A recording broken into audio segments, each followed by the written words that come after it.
A paz do Senhor, amados irmãos e demais ouvintes deste projeto de leitura do Novo Testamento. Aqui quem vos fala mais uma vez é Pastor Elias Teodoro e nós iremos discorrer nesse dia de hoje sobre o capítulo 16 de Mateus.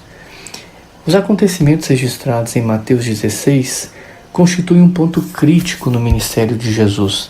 Ele menciona a igreja pela primeira vez e fala abertamente de sua morte na cruz, a fim de preparar seus discípulos para a sua prisão, crucificação e ressurreição. A fé é o tema em comum em todos os acontecimentos deste capítulo. E nesses acontecimentos, nós veremos 4 níveis diferentes de fé e como eles se relacionam com Cristo. O primeiro acontecimento é o onde reside nenhuma fé, e Cristo é posto à prova, conforme Mateus capítulo 16, versículos 1 a 4. O desejo de calar Jesus havia levado 2 partidos religiosos opostos a se unirem num esforço conjunto. Esperavam por Jesus quando voltou para Galileia. Os fariseus eram evidentemente os tradicionalistas de seu tempo. Os saduceus, por sua vez, eram bastante liberais. O que esses 2 grupos de líderes queriam de Jesus? Um sinal era o que eles pretendiam, ou seja, pediam a Cristo um sinal. A palavra traduzida por sinal significa muito mais do que um simples milagre ou demonstração de poder. Significa um prodígio por meio da qual alguém pode reconhecer uma pessoa ou confirmar sua identidade. Era a 4ª vez que os líderes religiosos pediam um sinal. A primeira, Mateus 12, versículo 38 seguintes, João capítulo 2, versículo 12 e em João ainda capítulo 6, versículo 30.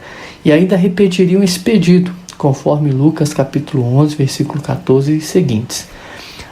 Mas milagres não convencem as pessoas do pecado, nem criam um desejo de salvação. Milagres apenas servem de confirmação onde há fé, mas não onde há incredulidade deliberada. Porque Jesus falou sobre o tempo para revelar a seus inimigos a desonestidade e a cegueira que detinha a visão deles.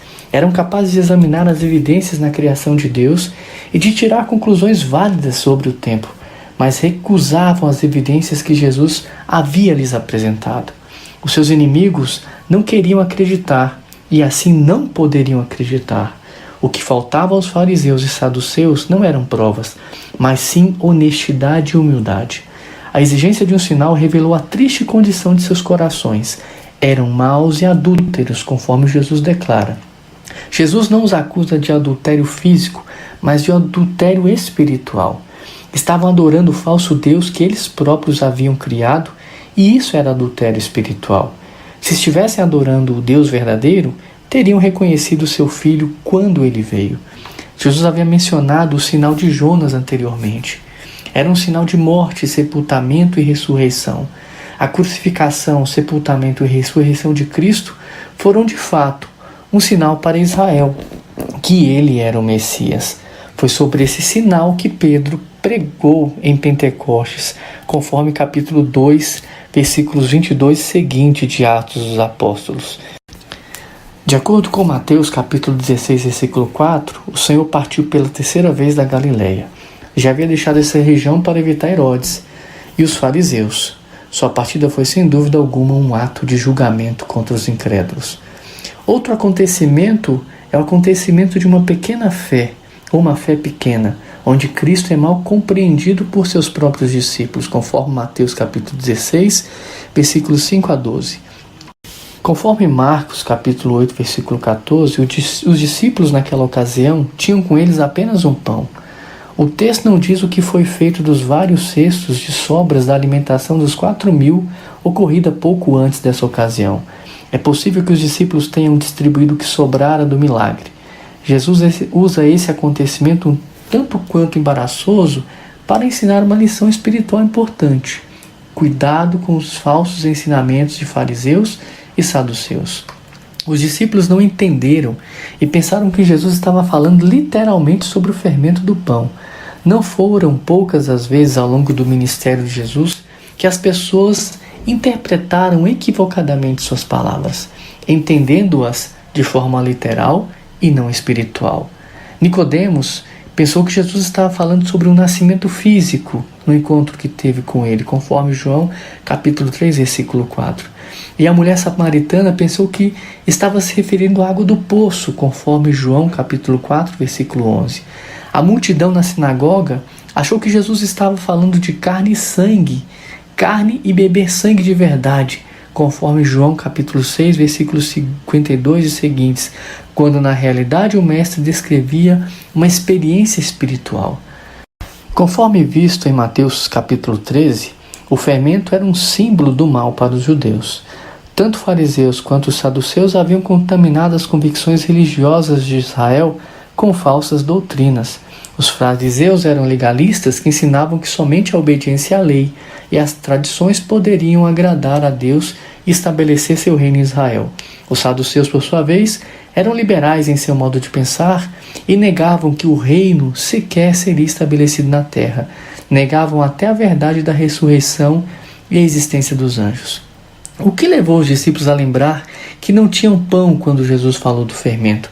É possível que estivessem planejando comprar algum pão no outro lado do mar e pensaram que Jesus estava advertindo para que não comprassem pão impuro, do tipo que os judeus não poderiam comer. Se tivessem se recordado da maneira como Jesus havia multiplicado os pães em 2 ocasiões, certamente não teriam se preocupado. A pequena fé os impediu de entender essa lição e de depender do poder de Jesus para suprir suas necessidades. Em mais de uma ocasião, Jesus falou a seus discípulos e os chamou de homens de pequena fé. Conforme descrito em Mateus capítulo 6, versículo 30, Mateus capítulo 8, versículo 26 e Mateus capítulo 14, versículo 31. Por certo, ter uma pequena fé é melhor do que não ter fé alguma. Antes de receber seu diploma de grande fé, os discípulos ainda precisavam aprender muitas lições. O terceiro acontecimento que vemos no capítulo 16 é uma fé salvadora, onde Cristo ouve a confissão dos discípulos, conforme Mateus capítulo 16, versículos 13 a 20. Jesus levou seus discípulos para território gentio, na região de Cesareia de Filipe. Estavam na região norte da Palestina, a cerca de 190 quilômetros de Jerusalém. Era uma região sob forte influência de várias religiões. Havia sido o centro do culto a Baal, possuía templos do deus grego Pan, e Herodes o Grande havia construído ali um templo em homenagem a César Augusto. É em meio a essas superstições que Pedro confessa que Jesus é o Filho de Deus. É bem possível que estivessem nas cercanias do templo de César, quando Jesus fez uma declaração surpreendente. Ainda não era tempo de estabelecer seu reino, mas estava prestes a instituir sua igreja. Qualquer outra pessoa que perguntasse quem os homens pensam que eu sou, seria considerada louca ou no mínimo arrogante. No caso de Jesus, porém, é fundamental para a salvação confessar o que cremos a respeito dele. Romanos 10, 9. Sua pessoa e obra andam juntas e nunca devem ser separadas. É espantoso ver quanto o povo estava confuso sobre Jesus. Talvez como Herodes, os judeus pensassem que Jesus era João, que havia ressuscitado dos mortos. Havia sido profetizado que Elias voltaria, e alguns pensaram que tal profecia foi cumprida em Cristo. No entanto, Jesus não ministrou como Elias. Antes foi João Batista quem veio no espírito e poder de Elias. Jeremias foi o profeta chorão, cujo coração terno quebrantou-se diante da corrupção de seu povo. Sem dúvida, podemos observar essa mesma atitude em Jesus, o homem de dores. Uma coisa é certa, não é possível posicionar-se em relação a Jesus Cristo fazendo apenas uma pesquisa de opinião pública. A coisa mais importante não é o que os outros dizem, mas sim o que eu digo segundo aquilo que creio. As decisões da multidão, certas ou erradas, não podem substituir as decisões pessoais. Pedro respondeu corretamente: Tu és o Cristo, o Messias, o Filho do Deus vivo.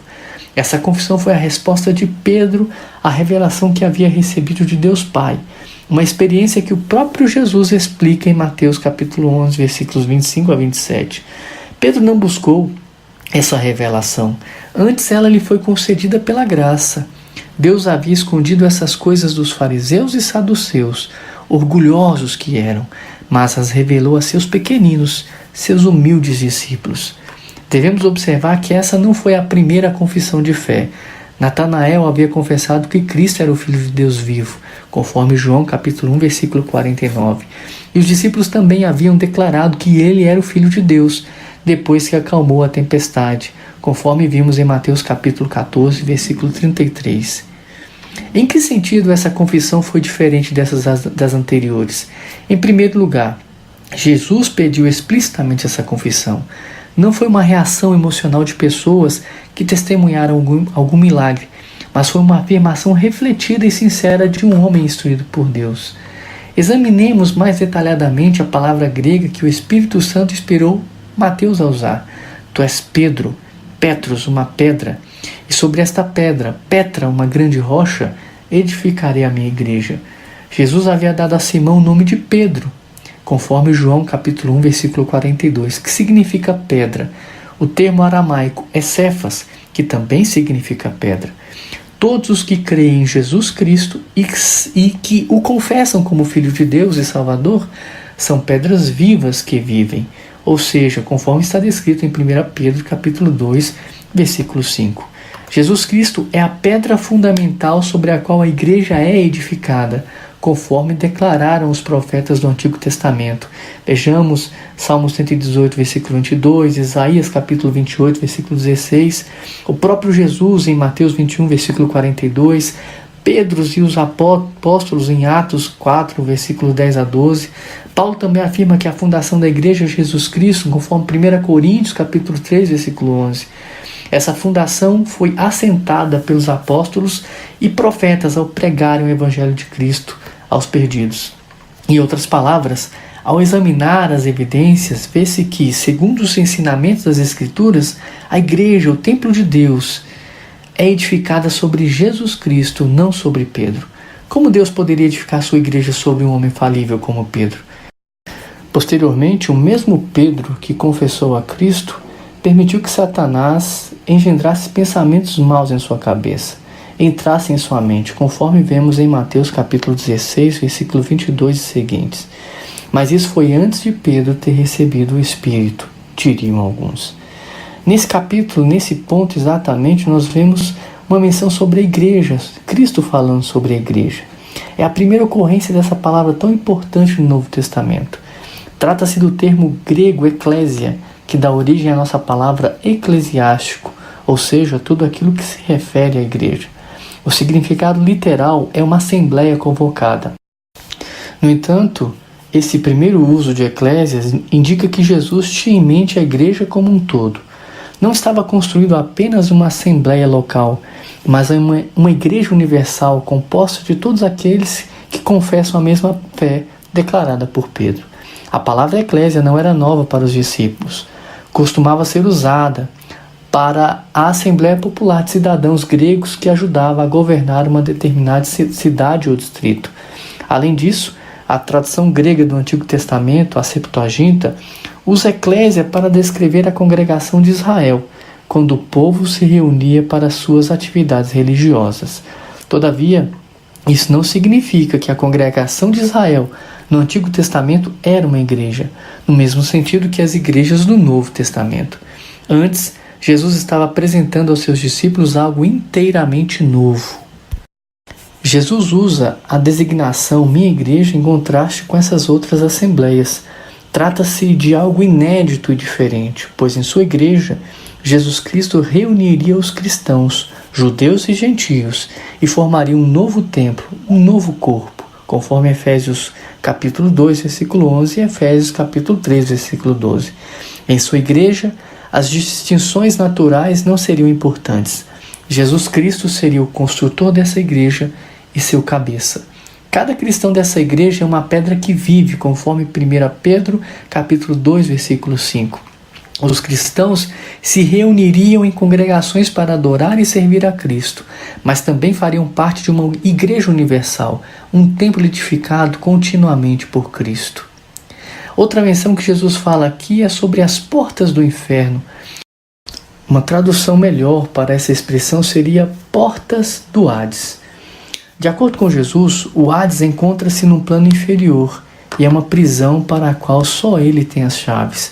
Apocalipse capítulo 1, versículo 18. Na Bíblia, as portas representam autoridade e poder. Em Israel, a porta da cidade correspondia à prefeitura do mundo ocidental. Era junto à porta que se realizavam os negócios mais importantes. Deuteronômio capítulo 16, versículo 18 e o capítulo 17 e versículo 8 do mesmo livro. Assim, as portas do Hades simbolizam o poder organizado da morte e de Satanás. Por meio de sua morte e ressurreição, Cristo conquistaria a morte e esta não poderia mais aprisionar seu povo. No diálogo que Jesus mantém com Pedro ainda, ele fala sobre as chaves do reino. A chave é um emblema de autoridade. O reino dos céus não é o céu, pois nenhum homem na terra carrega as chaves do céu. As chaves são usadas para abrir portas, e Pedro teve o privilégio de abrir a porta da fé para os judeus em Pentecostes, conforme Atos 2, e posteriormente para os samaritanos, conforme Atos capítulo 8, versículo 14 e seguintes, e os gentios, em Atos 10. Mas os outros apóstolos também compartilhavam dessa autoridade. Paulo teve o privilégio de abrir a porta da fé para os gentios de fora da Palestina. Em nenhum lugar dessa passagem, nem no restante do Novo Testamento, o texto bíblico afirma que Pedro ou seus sucessores possuíam qualquer posição especial ou privilégio na igreja. Pedro afirma claramente em suas 2 epístolas que não passava de um apóstolo, um presbítero e um servo de Jesus Cristo. Jesus, nesse diálogo, ainda fala sobre ligar e desligar. Trata-se de uma expressão bastante conhecida para os judeus, pois seus rabinos falavam com frequência de ligar e desligar, ou seja, de proibir e permitir. A afirmação de Jesus em Mateus 16:19 refere-se a Pedro, mas sua declaração posterior em Mateus 18:18 inclui todos os apóstolos. Como representantes do Senhor, os apóstolos iriam exercer autoridade de acordo com a sua palavra. Os verbos gregos em Mateus 16:19 são extremamente importantes. Jesus não disse que Deus obedeceria a tudo o que fizessem na terra, mas sim que deveriam fazer na terra tudo o que Deus já havia determinado nos céus. A igreja não impõe a vontade dos homens no céu, ela obedece à vontade de Deus na terra. Os apóstolos só deveriam falar dessas verdades sobre Jesus ser o Filho de Deus com as outras pessoas depois da ressurreição e ascensão de Cristo. Então o sinal de Jonas seria concluído, o Espírito seria enviado e a mensagem seria proclamada. A nação em geral, e por certo seus líderes religiosos em especial, não estavam preparados para essa mensagem. Ao ler o sermão de Pedro em Pentecostes, é possível ver ele proclamar Jesus como Cristo, conforme Atos 2. Outra espécie de fé que se vê neste capítulo, num acontecimento, é a fé prestativa, envolvendo Cristo e seus seguidores, conforme Mateus capítulo 16, versículos 21 a 28. Depois de declarar sua identidade, Jesus declara suas obras, pois as duas coisas devem andar juntas. Ele iria para Jerusalém, sofreria, morreria e seria ressuscitado dentre os mortos. Essa é a primeira afirmação explícita que faz de sua morte, apesar de tê-la mencionado anteriormente. E isto ele expunha claramente. A resposta de Pedro a essa asserção chocante de Cristo, sem dúvida, representa os sentimentos de todo o grupo. Tem compaixão de ti, Senhor, isso de modo algum te acontecerá. Nesse momento, Jesus se volta para Pedro e exclama: arreda, Satanás, tu és para mim pedra de tropeço. Pedro, a pedra que havia acabado de ser abençoada, transforma-se em Pedro, a pedra de tropeço, que não era uma bênção para Jesus. O erro de Pedro foi pensar como homem, pois a maioria dos seres humanos deseja escapar do sofrimento e da morte. Não teve os pensamentos de Deus quanto ao que estava para acontecer. E onde encontramos o que Deus pensa? Obviamente na própria palavra de Deus. Pedro teve fé suficiente para confessar que Jesus era o Filho de Deus, mas não para crer que era certo Jesus sofrer e morrer. É evidente que Satanás concordava com as palavras de Pedro, pois havia usado a mesma abordagem para tentar Jesus no deserto, conforme Mateus capítulo 4, versículos 8 a 10. Hoje a cruz simboliza o amor e o sacrifício, mas naquele tempo era uma das formas mais horríveis de castigo. Não era educado falar sobre a crucificação nos círculos sociais romanos mais refinados. Na verdade, nenhum cidadão romano poderia ser crucificado, pois essa morte terrível era reservada para os inimigos de Roma. Jesus ainda não havia dito especificamente que seria crucificado, mas faz essa declaração em Mateus capítulo 20, versículo 17 a 19. As palavras a seguir enfatizam a cruz. Jesus apresenta aos seus discípulos duas formas de encarar a vida: negar a si mesmo ou viver para si mesmo, tomar a sua cruz ou ignorar a cruz, seguir a Cristo ou seguir o mundo, perder a vida por Ele ou salvar a vida por si mesmo, abandonar o mundo ou ganhar o mundo, manter sua alma ou perder sua alma, participar das recompensas e glória ou perder as recompensas e glória. Negar-se a si mesmo não significa negar coisas materiais, mas sim se entregar inteiramente a Cristo e compartilhar de sua humilhação e morte. Paulo descreve esse processo em Romanos capítulo 12, versículo 1 e 2 e em Filipenses 3, versículos 7 a 10. Tomar a cruz não significa carregar fardos ou ter problemas. Tomar a cruz significa identificar-se com Cristo em sua rejeição, vergonha, sofrimento e morte. Porém, o sofrimento sempre conduz à glória. É por isso que Jesus encerra esse sermão curto com uma referência a seu reino glorioso. Essa declaração se cumpriria em uma semana no Monte da Transfiguração, conforme descrito no capítulo seguinte. Meus amados, estes são os ensinamentos que procuramos ministrar aqui no capítulo 16 de Mateus. Espero que todos aproveitem, tenham todos um dia abençoado para a glória do Senhor.